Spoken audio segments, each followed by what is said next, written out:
regardez TV5 Monde et vous avez bien raison. À la une de 64 minutes, Donald Trump évacué en urgence. Le gala des correspondants de la Maison-Blanche a tourné au chaos hier soir après des coups de feu. Le tireur présumé a été arrêté. Le voici. Il travaillait comme enseignant en Californie. Nous serons en direct avec notre correspondante Elisabeth Guedel. A tout de suite, Elisabeth.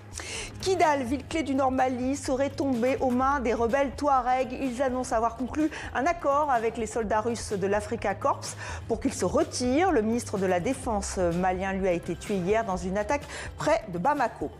Un cessez-le-feu encore fragilisé au Liban. Israël poursuit ses frappes dans le sud du pays et appelle à évacuer des villages. Au moins 6 personnes ont été tuées. Benyamin Netanyahou accuse le Hezbollah de démanteler la trêve. Faux, réplique le mouvement pro-iranien. 43 km à la nage avec une eau à 8 degrés parfois. Steve Nart, alias Le Phoque, vient de réaliser un exploit, un de plus. Ce nageur français de l'extrême est l'invité de Rebond. 40 ans après, quelles leçons tirées de la catastrophe nucléaire de Tchernobyl? C'est la plus grave à ce jour. 64 minutes débat vous plonge dans les archives du KGB.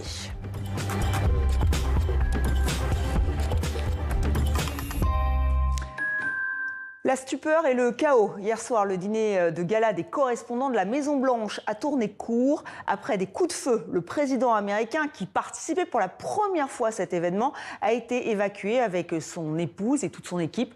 Un incident suivi en direct ou presque au vu du nombre de journalistes présents dans la salle. Le récit de Christina Moleova.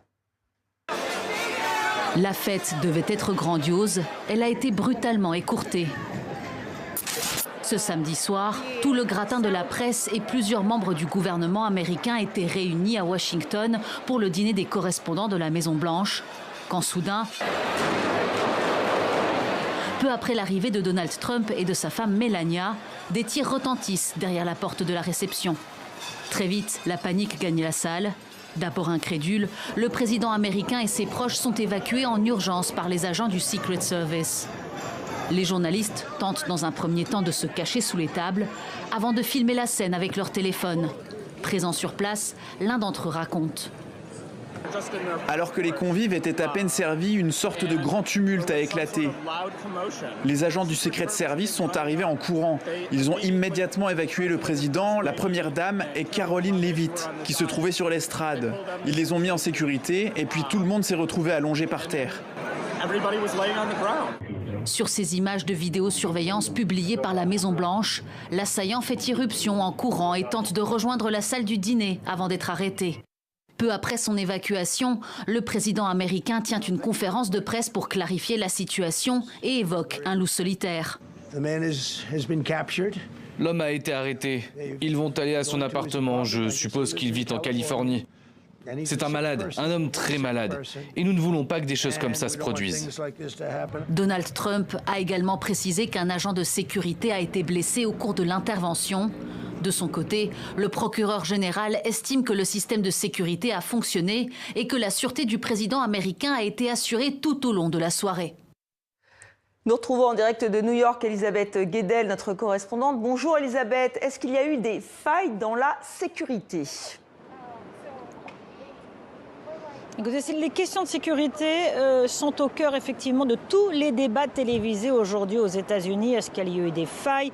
Une enquête évidemment est ouverte, mais quand même un individu armé a pu rentrer dans les locaux où se trouvait l'événement. Alors non, répond le Secret Service, justement, les couches de contrôle successives ont bien fonctionné puisque ce suspect n'a pas pu accéder à la salle de réception elle-même. En tout cas, donc, l'enquête avancera et le dira certainement.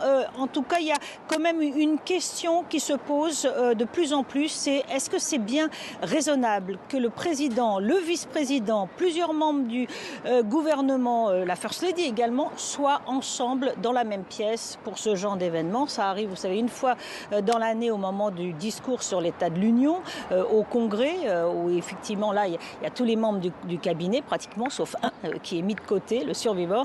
Mais là, est-ce que c'était vraiment vraiment nécessaire. Donc pour les partisans de ce genre de tradition qui date de plus de 100 ans, eh bien oui, il faut maintenir la tradition, il ne faut pas avoir peur, mais il y a quand même ce genre de questions qui se posent. Et puis Donald Trump ne manque jamais une occasion, une crise pour avancer son programme. Il a à nouveau défendu la construction de sa salle de réception à la Maison-Blanche, qui aura, dit-il, des mesures de sécurité, une sécurité ultra moderne, militaire. Donc ça ne devrait pas arriver, selon lui, ce genre d'incident. Alors le tireur présumé a été arrêté. On le rappelle, cet enseignant en Californie dit avoir voulu viser des membres de l'équipe Trump. Mais Cole Allen, c'est son nom, serait peu coopératif selon le ministère de la Justice. On fait le point avec Justine Wilde. Le visage tourné vers le sol, torse nu et menotté. Ces images du tireur présumé sont prises sous plusieurs angles, quelques instants après la fusillade. Et c'est le président américain en personne qui les partage sur son réseau social. L'homme a été arrêté. Ils vont aller à son appartement. Je crois qu'il vit en Californie et que c'est un malade. Un homme très malade. Ils ont l'air de dire que c'est un loup solitaire. Je le pense aussi. Le suspect aurait réservé une chambre dans cet hôtel à Washington plusieurs jours avant le gala. Selon les médias américains, il voulait s'en prendre à l'administration Trump. Le FBI a d'ores et déjà investi le domicile de l'assaillant en Californie. Perquisition en pleine nuit pour tenter de comprendre plus précisément ses motivations. Dans le hall de l'hôtel, il était armé d'un fusil de chasse, d'un pistolet et de plusieurs couteaux. Le tireur présumé s'appellerait Cole Thomas Allen. Âgé de 31 ans, il se présente sur ses réseaux sociaux comme ingénieur mécanique, développeur de jeux vidéo et professeur. En 2024, il aurait soutenu financièrement la campagne de la démocrate Kamala Harris. Diplômé d'une prestigieuse université américaine, il aidait à son tour des étudiants à préparer leurs concours et avait même été élu meilleur enseignant par un programme de tutorat. C'était un type tout à fait normal, un type intelligent. Il était un peu excentrique, mais rien d'étonnant. Tu ne t'attendrais certainement pas à ce qu'il fasse ce qu'il a fait ce soir. Placé en détention, Cole Thomas Allen comparaîtra lundi devant la justice. Voilà, et Donald Trump assure que le suspect avait écrit un manifeste anti-chrétien. On n'en sait pas plus pour l'instant, mais nous sommes toujours avec Elisabeth Guedel. Le président américain a surpris par son flegme.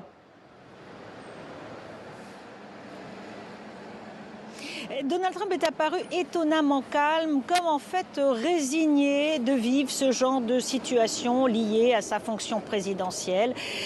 Il s'est vraiment affiché comme réunificateur avec devant les journalistes juste après l'incident à la Maison-Blanche. Il a voulu voir les journalistes avec donc le vice-président, plusieurs membres de son cabinet, montrer délibérément un front unificateur face aux journalistes. Il s'adressait à eux d'ailleurs d'une façon très respectueuse, ce qui n'est pas toujours habituel, même en plaisantant en quelque sorte. Il avait déjà adopté ce ton très unificateur juste après, en juillet 2024, la tentative d'attentat en Pennsylvanie. Ça n'avait pas duré longtemps. En tout cas, là, la Maison-Blanche veut afficher la sérénité parce que demain, elle reçoit le roi et la reine d'Angleterre. Donc pas question non plus que la Maison-Blanche paraisse dans une situation chaotique. Elisabeth Guedel en direct de New York, merci. Alors cet incident, il s'inscrit dans une longue histoire de violence politique aux États-Unis.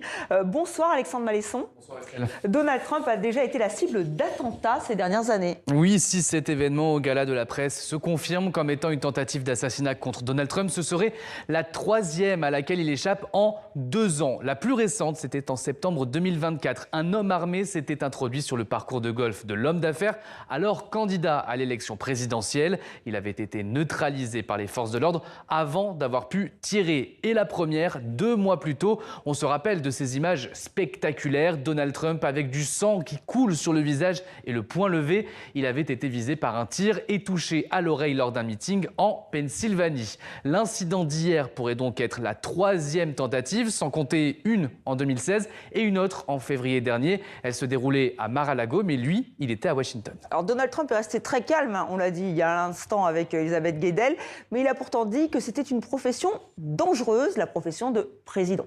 Oui, il a parlé quelques dizaines de minutes seulement après les coups de feu. Donald Trump a même avancé quelques chiffres pour parler des risques d'être chef d'État. Écoutez-le, il parle des présidents américains qui se sont fait assassiner. Si vous prenez les présidents, c'est 5,8% et environ 8% se font tirer dessus.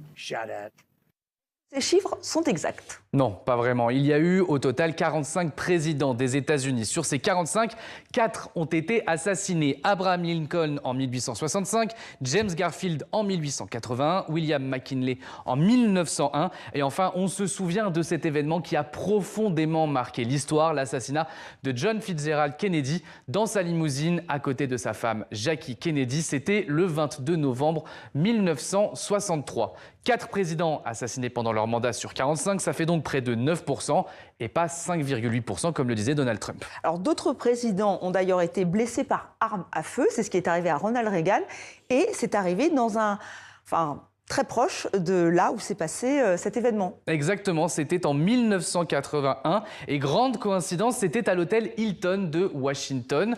L'hôtel Hilton, lieu des coups de feu d'hier lors du gala de la presse. Parmi les autres présidents blessés par arme à feu, Donald Trump en 2024, on en parlait tout à l'heure, et Theodore Roosevelt en 1912. Au total, cela fait donc 7 présidents qui se sont fait tirer dessus, plus de 15% et non pas 8% comme le disait Donald Trump. Enfin, sachez que d'autres présidents ont déjà été visés par des attaques par arme à feu sans être atteints. Parmi eux, on peut citer Franklin Roosevelt ou encore Gerald Ford. Merci Alexandre. Voilà ce que l'on pouvait dire de cet incident survenu lors de ce dîner de gala. Des négociations en pointillé, le ministre iranien des Affaires étrangères est de retour à Islamabad après un bref passage par Oman. Il annonce qu'il se rendra demain lundi à Moscou pour rencontrer Vladimir Poutine. Son départ de la capitale pakistanaise hier a, semble-t-il, incité Donald Trump à annuler la venue de ses émissaires. Autre cessez-le-feu prolongé, celui au Liban. Il semble de plus en plus fragile. Israël a mené de nouvelles frappes dans le sud. Il y a au moins 6 morts. Benyamin Netanyahou accuse le Hezbollah de démanteler, je cite, la trêve. Le récit de Perrine Juan. Ce dimanche matin, d'épais nuages de fumée s'élèvent au-dessus de plusieurs localités du sud Liban. L'armée israélienne a frappé la zone après avoir émis un avertissement d'évacuation pour 7 localités. Selon les termes du cessez-le-feu entré en vigueur le 17 avril, Israël se réserve le droit de continuer à prendre pour cible le Hezbollah. Tsahal opère avec force dans le sud du Liban. Il faut comprendre que les violations du Hezbollah démantèlent de fait le cessez-le-feu. C'est pourquoi pour nous, ce qui nous guide, c'est la sécurité d'Israël, la sécurité de nos soldats et la sécurité de nos communautés. Des déclarations qui font suite à une série d'attaques à la roquette et au drone menées ce samedi par le Hezbollah contre le nord d'Israël et dans le sud du Liban. Les chasseurs bombardiers israéliens n'ont pas quitté le sud du Liban de toute la nuit de samedi à dimanche. Les raids ont commencé en milieu de soirée et se sont poursuivis jusqu'à l'aube. Au moins 6 personnes auraient été tuées. Israël a également tiré des dizaines d'obus sur des villages situés au nord de sa zone tampon de 600 km² établie en territoire libanais. Des deux côtés de la frontière, les habitants n'en peuvent plus. Je pense que cet endroit a besoin de sécurité et de calme. J'ai une petite fille de 4 ans qui fait des crises d'angoisse. Elle refuse de dormir dans son lit. Nous dormons toutes les nuits au refuge public car elle ne se sent pas en sécurité ici. À l'issue de pourparlers entre Israël et le Liban jeudi à la Maison-Blanche, Donald Trump avait annoncé une prolongation de 3 semaines du cessez-le-feu entre les deux pays. Des discussions historiques avaient été saluées, mais beaucoup ont rappelé qu'en l'absence du Hezbollah autour de la table, une paix durable restait illusoire. L'armée israélienne annonce à l'instant la mort d'un soldat dans le sud du Liban. On en vient à la situation au Mali. Le ministre de la Défense a été tué hier près de Bamako lors d'une attaque. Le général Goïta, qui est à la tête du pays, a été exfiltré et placé en sécurité. Le pouvoir est sous pression. Djihadistes et rebelles touaregs revendiquent des attaques coordonnées dans plusieurs villes du pays. La ville de Kidal, dans le nord, serait tombée. Les précisions d'Élise Roire avec Lou Bureau. Sur ces images amateurs, un rebelle touareg pénètre ce samedi à bord de son véhicule dans les rues de Kidal, désertées. Non loin de là, dans le centre-ville, les combattants touaregs célèbrent déjà. Le drapeau du Mali est mis en berne, remplacé par celui du FLA, le Front de libération de l'Azawad. À cette heure, les soldats maliens sont retranchés avec les soldats russes de l'Afrika Korps, selon les rebelles, qui annoncent ce dimanche avoir conclu un accord pour leur faire quitter cette ville. Kidal, grande ville du nord, que l'armée malienne avait reprise en 2023, redevient le bastion des rébellions. À la fois éminemment stratégique et insaisissable, l'État malien n'est jamais parvenu à y asseoir pleinement son autorité. Déjà en 2012, sa chute aux mains des groupes rebelles et djihadistes avait constitué un affront pour Bamako. L'armée avait à l'époque préféré parler de retraite. On a donc demandé aux militaires de se retirer. Et parce que mon défi majeur, l'une de mes premières préoccupations, c'est la sécurité des personnes et de leurs biens, et ensuite l'intégrité territoriale. L'année suivante, en 2013, l'intervention française avec l'opération Barkhane modifie le rapport de force. Le nord est progressivement repris et les villes repassent sous contrôle malien. Mais une exception demeure. La ville de Kidal reste entre les mains de la rébellion Touareg avec l'aval de la France. Une situation vécue comme un nouveau déshonneur pour le gouvernement malien de l'époque. Pendant plusieurs années, l'armée malienne y restera persona non grata. Ce n'est qu'en 2023, avec l'aide des mercenaires russes de Wagner, qu'elle réussit à reprendre le contrôle. Une victoire historique. Un raid a été mené depuis quelques jours en direction de Kidal et de lourdes pertes infligées aux groupes armés terroristes. Aujourd'hui, nos forces armées et de sécurité se sont emparées de Kidal. À en croire les rebelles Touaregs ce dimanche, Kidal est désormais totalement sous contrôle.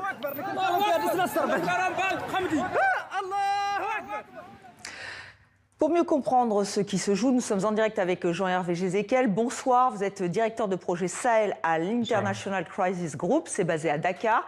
Ces attaques coordonnées marquent une alliance entre les rebelles Touaregs du Front de libération de l'Azawad et les djihadistes du JNIM. Est-ce que ça vous surprend ? Bon, disons que les événements d'hier sont clairement un palier supplémentaire qui a été franchi au Mali. Il faut quand même rappeler que ce n'est pas la première attaque coordonnée, ni la première fois que ces groupes sont capables de mettre une pression sur les grandes villes maliennes. On peut rappeler l'attaque contre l'aéroport de Bamako et l'école de gendarmerie qui avait fait quand même 70 morts en septembre 2024, et puis il y a eu d'autres incidents. Ce qui s'est passé hier et ce qui continue de se passer est quand même un palier supplémentaire pour plusieurs raisons. D'abord, il y a, comme vous le mentionnez, une coordination entre les deux principaux mouvements armés qui s'opposent aujourd'hui à l'État malien. D'un côté, le JNIM, qui se revendique d'un djihad armé, et de l'autre côté, le FLA, qui est un mouvement séparatiste, composé d'ailleurs d'une partie des anciens signataires de l'accord de paix de 2015. Et puis ensuite, il y a l'ampleur des attaques, illustrée par la reprise de Kidal, et aussi, comme le dit votre reportage, par l'assassinat du ministère de la Défense à son domicile. Alors là, il y a une alliance. Est-ce qu'elle peut perdurer? Est-ce que c'est de circonstances? Est-ce qu'ils ont le même agenda? Bon, ce sont des groupes qui aujourd'hui ont des ennemis communs, à commencer par les autorités maliennes, ensuite les partenaires de ces autorités. Après, effectivement, ce sont aussi des groupes qui ont des agendas divergents, ou différents en tout cas. Du côté du FLA, on est sur un agenda territorial. Il s'agit de libérer un territoire, l'Azawad, dont les frontières sont quand même contesté, en tout cas pas clairement établi. Et puis de l'autre côté, voilà, le JNIM, qui est plutôt un mouvement qui se revendique encore une fois du djihad armé, avec un agenda plutôt politico-religieux, instauration de la charia, avec sans doute aujourd'hui un objectif de renverser les autorités en place. On avait dans le passé, en 2012, 2013, on avait eu des alliances similaires avec les précurseurs de ces deux mouvements, qui n'existaient pas encore à l'époque. Et ces alliances avaient été de courte durée, des combats avaient opposé les différents mouvements. Aujourd'hui, je dirais que on est plutôt sur en tout cas une coordination qui semble pouvoir durer en tout cas un petit peu de temps, un peu plus de temps. Voilà, donc un côté, effectivement, les rebelles touaregs qui veulent mettre en place leur territoire, donc une volonté de sécession, et de l'autre, les djihadistes qui veulent peut-être récupérer le reste du pays. Pourquoi pas? Est-ce que vous pensez qu'ils pourront aller jusqu'à Bamako? Vous l'avez dit, ils veulent a priori renverser le pouvoir en place. Est-ce qu'ils en ont les moyens? Bon, en tout cas, ils démontrent clairement depuis quelque temps qu'ils ont une capacité à mettre une pression très forte sur les autorités centrales à travers ces attaques et puis aussi ces pressions exercées contre les grandes villes et contre Bamako en particulier. C'est difficile aujourd'hui de prévoir l'avenir. La situation est très incertaine encore aujourd'hui. Elle est incertaine. Je ne crois pas qu'ils sont dans une optique de prendre Bamako par les armes, même si on ne peut rien exclure à ce stade. Je crois plutôt qu'ils sont plutôt dans une optique de mettre un tel niveau de pression que le régime finirait par s'écrouler ou serait victime d'un sorte de changement de l'intérieur. Alors juste très brièvement, par rapport aux Russes qui étaient présents à Kidal, ils sont partis. Comment vous le comprenez? Je pense que... à la fois, le FLA et le JNIM, d'une certaine manière, essaient de neutraliser ou de rendre neutre cette force russe. Pour eux, ce n'est pas l'adversaire principal. Et donc, d'une certaine manière, il s'agit d'essayer de leur ouvrir une porte de sortie. C'est ce qui semble se dessiner à Kidal. Il faudra voir dans les jours à venir ce qui va se passer dans le reste du pays. On n'est pas encore à une sortie de la Russie, du Mali et encore moins du Sahel central. Merci Jean-Hervé Jézéquel d'avoir été l'invité de 64 minutes. Et pour en savoir plus, ne ratez pas le Journal Afrique présenté ce soir par Patrice Ferrus. Une attaque de drone a fait au moins 2 morts à la frontière russo-ukrainienne tôt ce dimanche matin. Hier, ce sont 8 personnes qui ont été tuées à Dnipro. Cette ville du centre-est du pays a fait face à une vague de frappes russes pendant plus de 20 heures. Kiev riposte en ciblant chaque nuit les infrastructures énergétiques russes. Il y a eu un mort à Sébastopol. L'Ukraine qui commémore les 40 ans de l'accident de Tchernobyl. Cette catastrophe nucléaire civile est la plus grave de l'histoire. Et parmi les commémorations, il y a eu cette veillée organisée à Slavutych. Cette ville avait été construite pour accueillir les déplacés de l'explosion de la centrale. Volodymyr Zelensky accuse la Russie de terrorisme nucléaire. Le site reste une cible fragile et dangereuse, comme nous l'explique Kristina Moleova. C'est un endroit figé dans le temps depuis près de 40 ans. Monumentale et menaçante, la centrale nucléaire de Tchernobyl est à l'arrêt depuis l'explosion de son réacteur numéro 4, le 26 avril 1986. Pourtant, les niveaux de radioactivité y sont toujours dangereusement élevés. Chaque déplacement dans les locaux est méticuleusement surveillé. Au moment de l'accident, le réacteur était plein, avec environ 200 tonnes de combustible dans son cœur. Après l'explosion, une partie a été projetée et l'autre a fondu et refroidi dans les salles des sous-réacteurs. Depuis le début de l'invasion russe en 2022, Tchernobyl fait également face à des attaques quasi quotidiennes de Moscou. En février dernier, la centrale est même passée près d'une nouvelle catastrophe nucléaire. Un drone russe a perforé le toit qui protège le sarcophage. L'accident a été rapidement contenu et le trou rebouché, mais ses réparations restent précaires selon les experts qui s'occupent du site. Comment réparer la structure endommagée, installée à 500 mètres de distance, en raison du niveau de radiation? Comment réparer les graves dégâts à l'intérieur du toit, où les matériaux assurant la protection contre l'humidité et la température ont été gravement endommagés? Cette dégradation inquiète d'autant plus que l'immense sarcophage en béton, construit dans l'urgence quelques mois après la catastrophe, est de plus en plus fragile. Mais les réparations sont au point mort en raison de la guerre. Il y a une pénurie de main-d'œuvre à cause de la guerre qui fait rage. Et des frappes russes continuent d'être tirées sur Tchernobyl. Si cette situation se prolonge, le sarcophage, conçu pour une durée de vie de 20 ans, qui a désormais 40 ans, va devenir extrêmement vulnérable. Selon les experts, la structure du sarcophage risque de s'effondrer si les éléments instables et endommagés ne sont pas remplacés. La restauration est estimée à près de 500 millions d'euros. Et on y revient dans le débat de 64 minutes. L'actualité sportive du week-end, c'est déjà Liège-Bastogne-Liège. Une course cycliste mythique. Tadej Pogačar l'emporte pour la 4e fois. Le Slovène s'est imposé devant le jeune prodige français Paul Sexas. Un marathon de Londres qui restera dans les annales. Le Kenyan Sebastian Sawe est devenu le premier homme à briser la mythique barrière des 2 heures. Une performance historique puisqu'il a pulvérisé le record du monde en s'imposant en 1h59 minutes et 30 secondes. Chez les femmes, l'Éthiopienne Tigst Assefa conserve son titre. Elle améliore elle aussi le record mondial pour une course exclusivement féminine. Son temps, 2h15 minutes et 41 secondes. Notre confrère Christophe Glaise est toujours en détention en Algérie. Ce journaliste français spécialiste du football a été condamné à 7 ans de prison ferme pour avoir fait son travail. TV5 Monde se mobilise avec Reporters sans frontières. Christophe Glaise doit être libéré. Nous pensons à lui et à sa famille.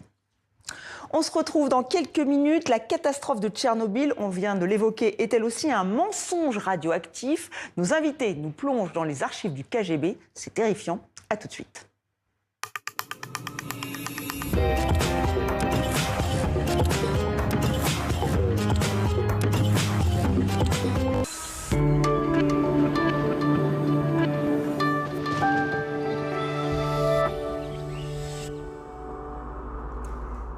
Madame, Monsieur, ravi de vous retrouver sur TV5 Monde pour vos prévisions météo de ce lundi 27 avril.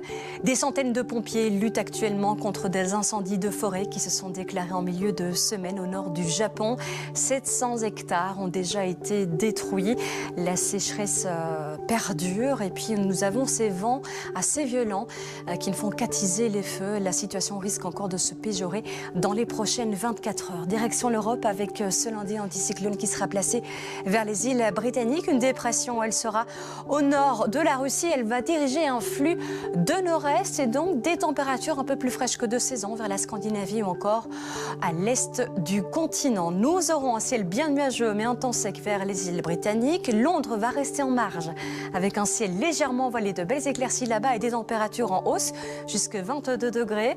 Un même type de temps vers le Benelux avec davantage de nuages par contre en matinée et des températures qui vont flirter avec les 20 degrés. Vers l'Hexagone, là aussi des températures très douces pour la saison. On pourrait atteindre 21 à 23 degrés pour Brest. Ce lundi, 23 degrés pour les rues parisiennes.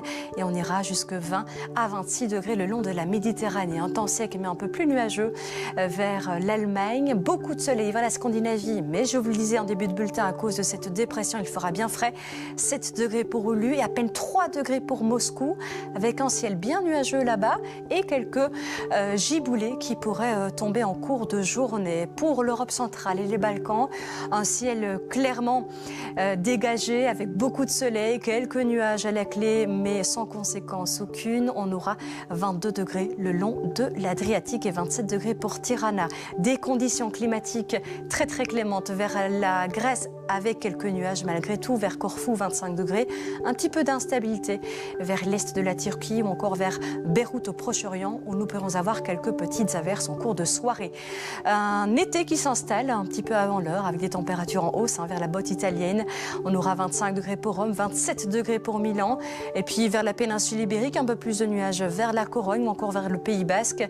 Sinon, là aussi, vraiment des températures très clémentes, très douces. 27 degrés pour Madrid, 26 à 27 degrés pour les côtes portugaises. On termine avec la saison des tornades et ça se passera dans les prochaines 24 heures du côté de l'Illinois, du Missouri. On attend un risque de tornade assez important avec peut-être des dégâts à la clé. On y reviendra dans nos prochains bulletins.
Vous regardez 64 minutes, merci d'être avec nous. Place au débat de cette émission. La catastrophe nucléaire de Tchernobyl, c'était il y a 40 ans jour pour jour. L'ampleur du désastre, la menace radioactive, le nombre de victimes, tout a été fait pour cacher la vérité. Les témoignages, les archives de l'époque le confirment. Cette volonté de dissimulation des autorités soviétiques de l'époque, eh bien, on va en parler avec mes invités. Bonsoir Galia Ackerman. Bonsoir. Vous êtes une spécialiste de la Russie. Vous publiez ce livre, Le KGB à Tchernobyl, une plongée inédite dans les archives ukrainiennes où vous nous dévoilez ces documents qui étaient classés secret défense et ces mensonges d'État. On les découvre ou on les redécouvre dans une série diffusée sur France Télévisions, Tchernobyl, une tragédie sans fin. Bonsoir Laurent Coumel. Bonsoir. Vous êtes maître de conférences en histoire à l'INALCO. Vous avez été le conseiller historique de cette série et vous signez aussi ce livre, Tchernobyl, la mémoire atomisée. C'est chez Lattès. Alors 40 ans après, est-ce qu'il y a encore des choses qu'on ne sait pas et qu'on ne saura jamais, comme le nombre de victimes directes ou indirectes de la catastrophe? Galia Ackerman. Je pense qu'on ne peut pas évaluer le nombre des morts parce que c'est une catastrophe qui est étirée dans le temps. On a le début, c'est-à-dire les premières quelques dizaines de victimes mortes dans le bois après l'accident, officiellement 31 morts, je pense qu'il y avait un peu plus. Et ensuite, ça commence à s'étirer dans le temps parce que, je vous donne un exemple pratique, le passage du nuage. Il fait le tour du monde. Il y a beaucoup de régions qui ont été irradiées par ce nuage, essentiellement par l'isotope de iode radioactif 137. Seulement, ces victimes deviennent malades de la thyroïde. Souvent, c'est des cancers de la thyroïde et d'autres maladies, mais ils ne peuvent pas être répertoriés. En France, on a essayé même les associations de victimes parce que ce nuage a quand même touché l'Alsace et le sud de la France, la Corse. Ils ont essayé de se constituer en plaignant pour prouver la responsabilité de l'État, mais dans chaque cas concret, on ne peut pas prouver que telle personne, et il y a un surnombre de 15 à 20 000 morts, mais il n'y a pas de responsabilité concrète. Et c'est pareil pour les liquidateurs. Il y a au moins 200 000 personnes qui sont mortes prématurément, on peut dire. Voilà, on va en reparler, mais pour ceux et celles qui ne savent pas qui sont les liquidateurs, ce sont ces hommes, c'est surtout des hommes d'ailleurs, qui ont dû nettoyer... nettoyer et construire le sarcophage. Voilà, exactement. Et on a vu aussi des liquidateurs après la catastrophe à Fukushima. Laurent, ce qu'on voit en revanche, c'est qu'effectivement, tout a été fait pour cacher le nombre de victimes, en tout cas pour minimiser à fond. Oui, alors au départ, on est dans le contexte soviétique, un régime autoritaire qui verrouille complètement l'information, qui va même faire des examens médicaux à la population, mais sans donner aux personnes des indications sur leur état de santé, sans publier des résultats dans la presse année après année. Oui, après même, il y a ce terme assez surréaliste, ils souffrent de radiophobie, en fait. Oui. Ils imaginent des troubles qu'ils n'ont pas. Ça va très loin. Un terme inventé imaginé, on peut dire, par les autorités avec l'accord de, malheureusement, certains médecins, une partie de l'autorité médicale en URSS a été forcée, mais aussi a accepté de jouer ce jeu du verrouillage de l'information. Et ça a été repris aussi par les institutions internationales qui ont aussi eu la volonté finalement de minimiser en partie ce bilan. Alors ensuite, l'héritage de l'URSS, c'est que des pays assez pauvres avec des situations économiques très difficiles, des populations qui ont aussi quitté parfois les frontières ou les régions dans lesquelles elles habitaient, n'ont pas eu les moyens de faire le bilan épidémiologique de cette catastrophe. Alors on va voir que ce culte du secret, il est bien antérieur à la catastrophe du 26 avril 1986.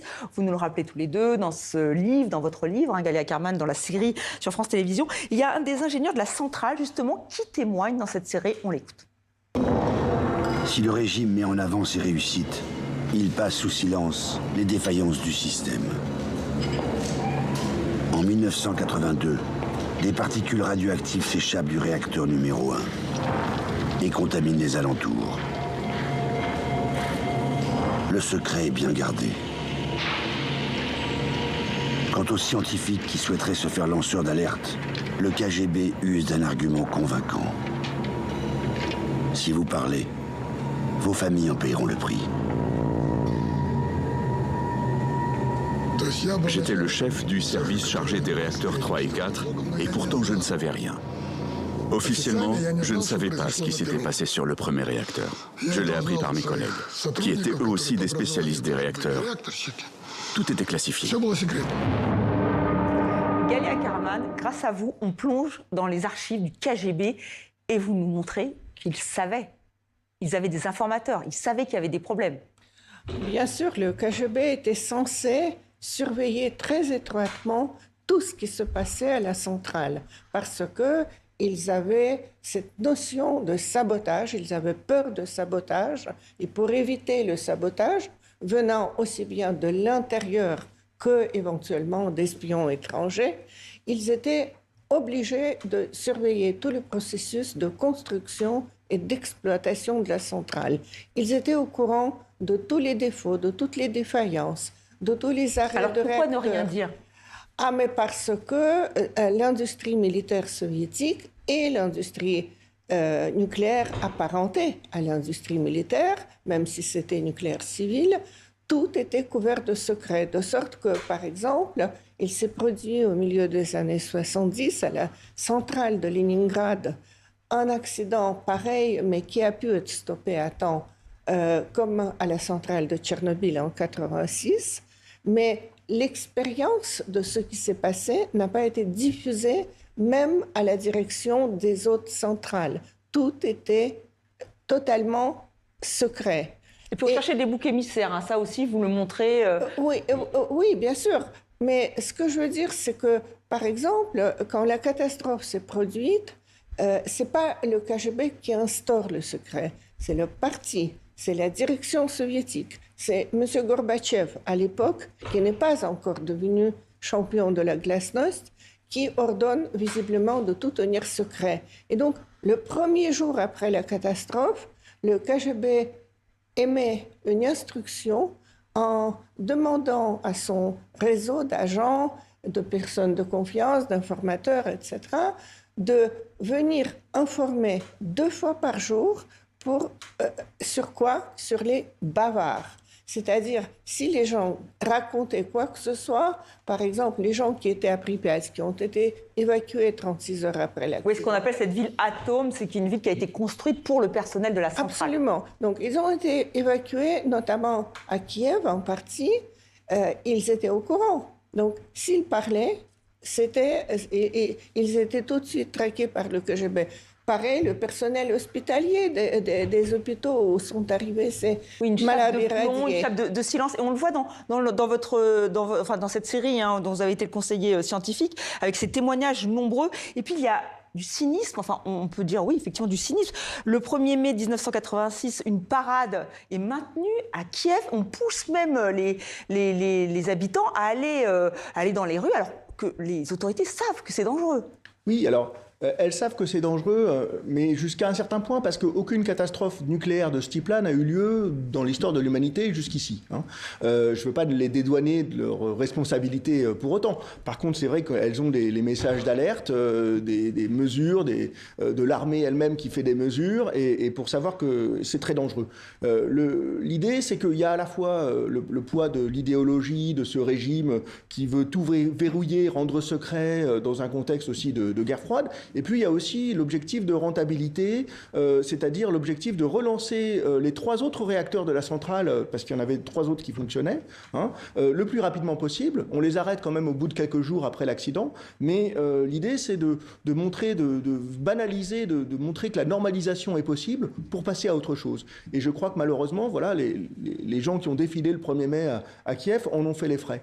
Je voudrais juste ajouter pour le 1er mai, vous savez, les vents, après l'accident, ont tourné d'abord vers la Biélorussie. C'est pour ça que le quart du territoire biélorusse a été contaminé par les isotopes radioactifs.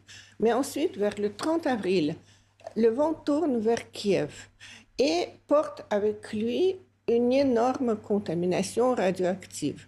Le premier secrétaire du Parti communiste de l'Ukraine, qui était informé, propose de ne pas maintenir cette parade, ce défilé des civils, et c'est Gorbatchev en personne, ça c'est consigné dans les documents du KGB, qui lui ordonne « il ne faut pas paniquer, tu le fais, sinon tu vas perdre ton poste ». Il faut la garder les façades. Et donc ce qui est incroyable, c'est que le KGB, à partir des premiers jours après la catastrophe jusqu'à peu près fin mai, tous les jours publie les vraies données de contamination du sol, de l'air et de l'eau.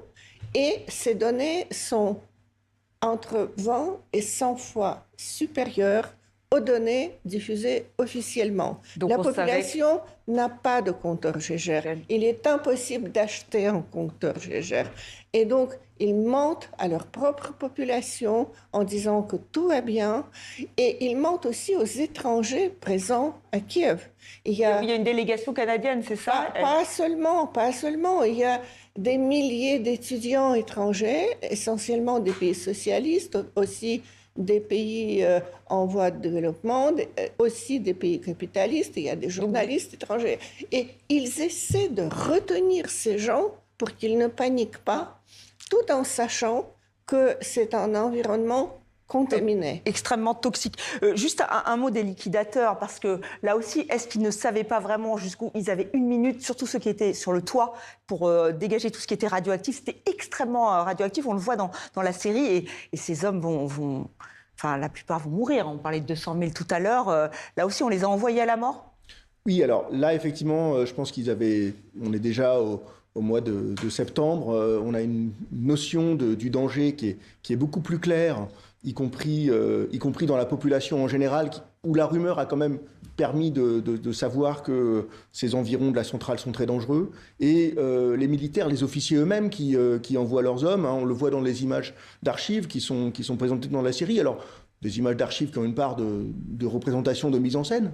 Ils annoncent que ça va être dangereux, mais qu'ils font appel à l'esprit de sacrifice, de patriotisme des soldats. Maintenant, il faut aussi prendre en compte le fait qu'à l'époque, encore une fois, aucune catastrophe de ce type-là n'a eu lieu, que pour des hommes jeunes de 20, 25, 30 ans... Ils se disent qu'ils vont s'en sortir. Voilà. Et puis, voilà, on a encore une fois des motivations pour aller prendre ce risque. Oui, on leur donne des primes. Alors, un homme, un expert nucléaire russe, n'a pas supporté ces mensonges. Il s'agit de Valérie Legasov. Le 26 avril 1988, 2 ans jour pour jour après l'accident de la centrale, l'expert nucléaire Valérie Legasov se donne la mort. Rongé par la culpabilité, écœuré par le laxisme du régime, le savant laisse derrière lui un testament posthume, ultime tentative pour alerter ses concitoyens. Le journal La Pravda en publie quelques extraits. La catastrophe de Tchernobyl est l'apothéose, le summum de toutes les erreurs de gestion commises depuis des décennies dans notre pays. Voilà, et effectivement, c'est ce qui ressort de votre livre, Galia Karnan, et de cette série. Moi, je voudrais revenir à aujourd'hui. Là, on voit qu'il y a des cris d'alerte. Volodymyr Zelensky a dit aujourd'hui, il a dénoncé le terrorisme nucléaire de la Russie. On rappelle que le dôme est endommagé. Donc, il y a une inquiétude. Est-ce que vous partagez cette inquiétude? Même Raphaël Grossi, le patron de la IEA, lui dit qu'il faut faire attention. Est-ce que vous êtes d'accord? Je suis entièrement d'accord. Vous savez, ce qui est extraordinaire dans les catastrophes nucléaires, comme dans toutes les catastrophes industrielles, c'est qu'aucune ne ressemble à l'autre. On a tiré les leçons de Tchernobyl. Le type de réacteur n'est plus utilisé, sauf ceux qui restent encore en activité en Russie.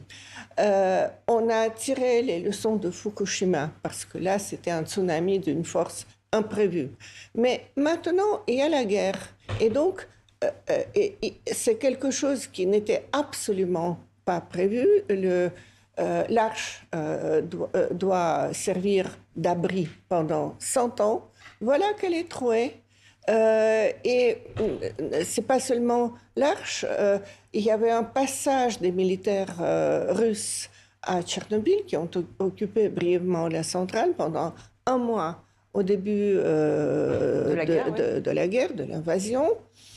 qui ont remué les sols aux endroits hautement radioactifs avec du plutonium pour creuser des tranchées en lâchant encore dans l'air ces particules dont la durée de vie se mesure avec des dizaines de milliers d'années. Donc cette menace invisible, elle est toujours là, Galia. Elle est toujours là. Il y a maintenant la centrale de Zaporijia qui sert d'objet de chantage. Moi, je n'exclus pas personnellement qu'à un moment donné, Dieu sait à quel niveau ça peut se décider, que quelqu'un décide tout simplement de faire exploser... D'où ce terme de terrorisme nucléaire. Laurent Koumel, c'est une bombe à retardement aujourd'hui ? Tchernobyl, Zaporijia. C'est une bombe à retardement parce que Vladimir Poutine n'a aucun scrupule à envoyer des forces armées sur un territoire qui est pourtant à risque, sur des installations hautement dangereuses que sont les centrales nucléaires, pour envoyer un drone, alors dont on dit qu'il ne vient pas de Russie officiellement, mais enfin tout le monde sait qu'il vient de là, qui s'est écrasé sur le sarcophage. Et je dirais que oui, on est dans un chantage nucléaire, une roulette de Tchernobyl, comme l'a dit un historien ukrainien, et en fait c'est malheureusement un risque avec lequel il va nous falloir aussi apprendre à vivre, en sachant que finalement la Russie est elle-même une puissance qui produit de l'électricité nucléaire, qui exporte des réacteurs. C'est peut-être la seule, je dirais, la seule raison pour laquelle jusqu'ici Vladimir Poutine n'est pas allé trop loin, et l'avenir nous dira si on doit encore s'inquiéter. Merci infiniment à vous deux d'avoir accepté notre invitation. Rien ne l'arrête. Steve Nart multiplie les records. Ce nageur français vient de réaliser un exploit, un de plus.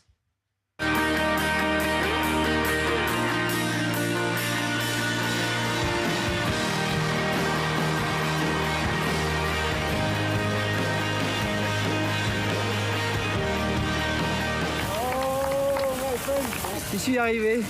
J'ai eu des plata, ça se mérite. 17h51. Je pense avoir un moment de répit, mais non, pas du tout. J'ai eu des vagues et du vent tout le temps. Mais incroyable. Muchas gracias.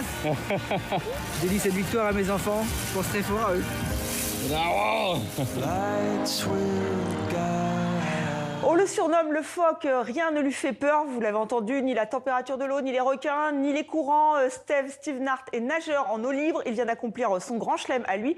Bonsoir Steve, vous êtes aux Philippines, merci d'être avec nous. 3 traversées majeures, la dernière 43 km entre l'Argentine et l'Uruguay, 17h59 minutes 33 secondes. Alors déjà, bravo, donc c'était dur.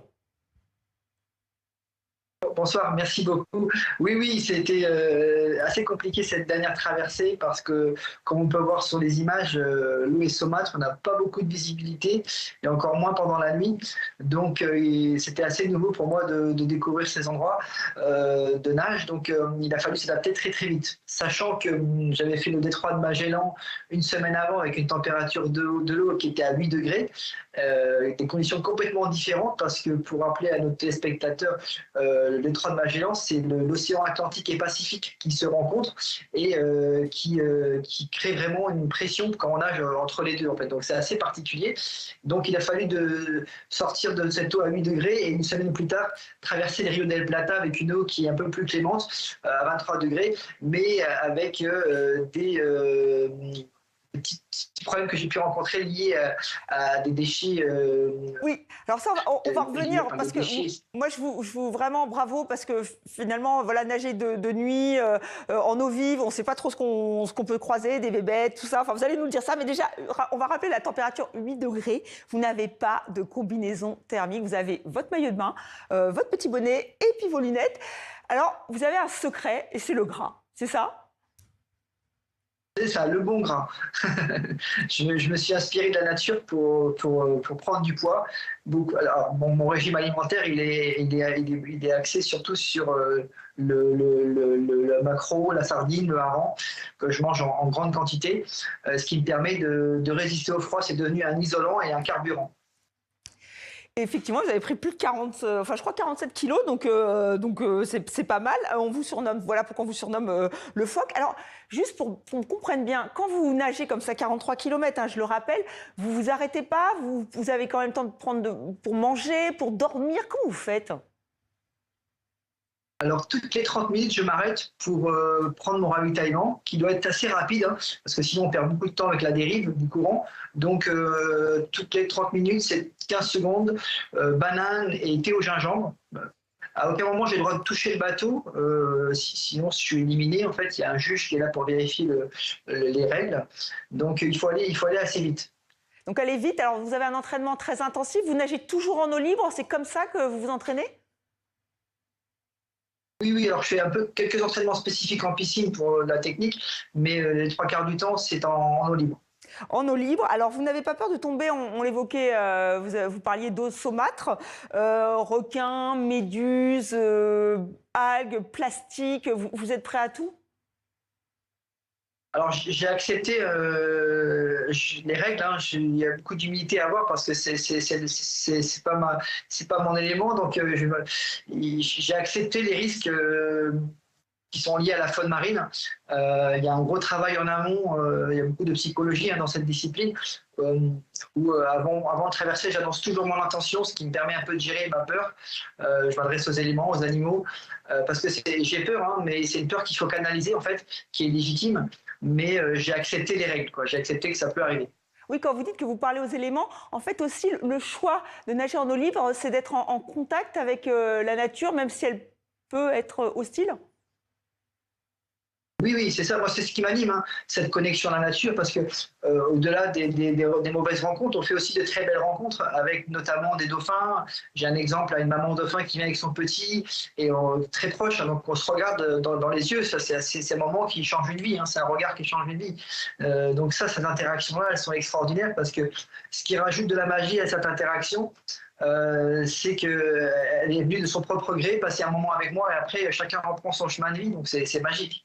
Donc la prochaine étape, c'est Hawaï, donc le paradis. Mais en fait là, bon, vous allez faire les yeux doux aux requins, voire méduses. C'est ça qui va être le plus inquiétant. Oui, alors voilà, c'est un endroit qui est assez particulier. Il y a beaucoup de requins et des méduses de boîte, des box, qui sont assez dangereuses. Mais elles sortent 7 jours après la pleine lune. Donc on va essayer de trouver une fenêtre entre deux et envoyer des bonnes énergies pour que tout se passe bien.